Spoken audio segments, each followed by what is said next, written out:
د یادپل د پرانیستي پر مهال خوست ولایتي چارواکو ویل اسلامي امارت د بیا رغونې او ټولګټو پروژو پلي کولو ته ژمن دی. دوی ویل دغه پل د سیلابونو له امله له منځه تللی و او بیا ځلې د اسلامي امارت له انکشافي بودیجې څخه د 40 میلیونه افغانیو په لګښت په اساسي ډول جوړ او ګټه اخیستنې ته وسپارل شو. دا مونږ په دې اونۍ کې دریمه پروژه ده چې او دا ګټه اخیستنې ته یې ولس ته وړاندې کوو. په کلموال مینه کې څه ولیدل چې 2 بابا ښوونځي هم ګټه اخیستنې ته او چې دی هغه ولس ته وسپارل شول، پرانیسته یې وشوله. نوره پروژې هم انشاءالله په پام کې نیول شوي دي. په نوي کول کې او تاسو به وینئ چې انکشافي بودیجې ته ځای ورکړل شوی دی او په خوست کې به انشاءالله پروژې پلي کېږي.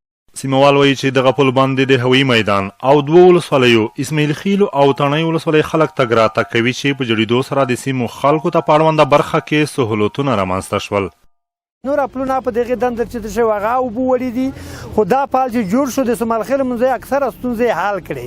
خو دغه رقم نور پلونه په سمال خیل منځي کې پوتې دي چې په دغه منځي ساحه کې پدې دو بلې موږ دغه شمال په پلان چې کوم پال د هغه تنګ د موږ غوښتنه کو چې پاله په دا شکل جوړ شي چې دا ډیر سالوي جره منځکه د کوړه چې کسې په دا کې به سیلاب بيدلو.